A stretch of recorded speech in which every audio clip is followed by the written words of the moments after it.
Dans cette vidéo, on va corriger un exercice de bac, histoire de réviser un certain nombre de notions autour des droites et des plans de l'espace. Dans cet exercice, on s'intéresse au pilotage et au positionnement de drones. La position de chaque drone est modélisée par un point qui est repéré dans un repère orthonormé, et donc on commence par s'intéresser à 3 drones, donc 3 points, et on nous demande de démontrer que ces 3 points A, B et C ne sont pas alignés. Donc ils définissent un plan et s'intéresser à un vecteur qui serait un vecteur normal de ce plan pour avoir une équation cartésienne du plan en question. Et ensuite, on s'intéresse à la trajectoire d'un drone qui est en fait une droite dont on connaît la représentation paramétrique et on nous demande de déterminer un vecteur directeur de cette droite et après de déterminer le point d'intersection de cette droite avec le plan P que l'on a déjà étudié auparavant.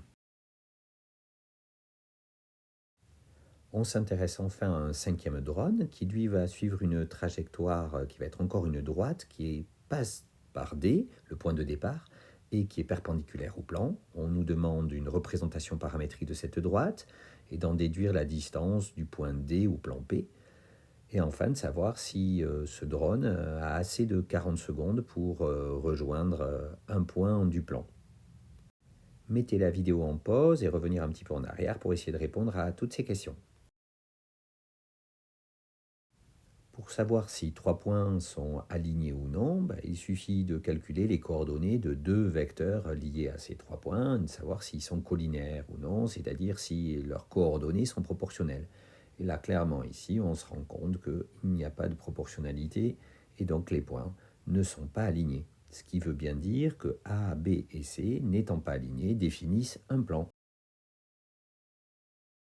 Pour montrer qu'un vecteur est normal au plan ABC, il suffit de démontrer que ce vecteur est orthogonal à 2 vecteurs non collinaires du plan. Par exemple, le vecteur AB et le vecteur AC. On calcule le produit scalaire de n avec chacun de ces 2 vecteurs. On voit que ça vaut 0 à chaque fois. Donc n est bien orthogonal à AB et AC, qui sont 2 vecteurs non collinaires du plan. Et donc n est bien un vecteur normal. Maintenant qu'on connaît les coordonnées d'un vecteur normal de ce plan, il est facile de trouver une équation cartésienne de ce plan. Si n a pour coordonnées A, B et C, alors une équation cartésienne du plan, c'est AX plus BY plus CZ plus D est égal à 0. Et ce dernier réel D, on le trouve avec les coordonnées d'un point du plan. On peut prendre celui qu'on veut. Donc ici, c'est exactement ce qu'on fait. Le vecteur, il a pour coordonnées 2, moins 3, 1. Donc comme ce vecteur normal a pour coordonnées 2, moins 3, 1, l'équation cartésienne, c'est 2x moins 3y plus 1z plus d est égal à 0. Et on prend un point de ce plan ABC, par exemple A, ses coordonnées vérifient l'équation, et donc après calcul, on trouve que D est égal à moins 18, ce qui donne bien une équation cartésienne de la forme 2x moins 3y plus z moins 18 est égal à 0. Dans cette question, on s'intéresse à un 4e drone dont on regarde la trajectoire. C'est une droite dont on connaît une représentation paramétrique et on nous demande un vecteur directeur de cette droite. Le vecteur directeur de cette droite, il a pour coordonnées les coefficients qui sont devant le paramètre. Donc ici, ça donne U de coordonnées 3, 1, 4 est un vecteur directeur de cette droite. Bien sûr, n'importe quel autre vecteur qui serait collinaire à U est aussi un vecteur directeur de la droite. Il y en a une infinité. On remarque au passage que cette droite D, elle passe bien par le point de départ D qui nous est donné, puisqu'on retrouve les coordonnées 2, 5 et 1 de D dans la représentation paramétrique. On nous dit ensuite que l'on cherche les coordonnées de E, le point d'intersection de D avec le plan. Alors, le point d'intersection de la droite D avec le plan ABC, il a des coordonnées qui vérifient à la fois l'équation cartésienne du plan P et puis la représentation paramétrique de la droite D. Donc en fait, ces coordonnées vérifient le système qui est écrit. Et donc en remplaçant x, y et z dans l'équation cartésienne par l'expression à chaque fois en fonction du paramètre, on trouve que 2 facteur de 3t plus 2 moins 3 facteur de t plus 5 plus 4t plus 1 moins 18 est égal à 0. Et donc on trouve la valeur de t, au final on trouve que t est égal à 4, et en remplaçant t par 4 dans la représentation paramétrique de d, on va trouver les coordonnées de E, et on trouve à la fin que c'est 14, 9 et 17. On nous demande ici de déterminer une représentation paramétrique de la droite delta qui est perpendiculaire au plan P et qui passe par le point D. On sait que si une droite est perpendiculaire à un plan, ça veut dire que son vecteur directeur à cette droite est donc un des vecteurs normaux du plan. Donc, par exemple, n, dont on connaît les coordonnées 2, moins 3 et 1. On sait de plus que cette droite delta, elle passe par D, dont on connaît aussi les coordonnées. Et donc, en appliquant la représentation paramétrique d'une droite dont on connaît un vecteur directeur et un point, on trouve que cette droite a pour représentation paramétrique, par exemple, x est égal à 2t' plus 2, y est égal à moins 3t' plus 5, et z est égal à 1t' plus 1, avec t' appartenant à R. On aurait pu ensuite trouver les coordonnées du point d'intersection de la droite delta avec P, en résolvant, comme un petit peu avant, un système avec les trois équations de la représentation paramétrique et l'équation du plan.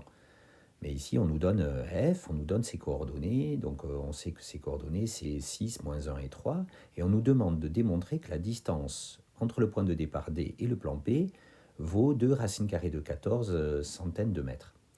En fait, pour répondre à cette question, il faut voir que F, qui est donc le point d'intersection de P avec delta, qui est la droite perpendiculaire à P passant par D, c'est donc le projeté orthogonal de D sur le plan P.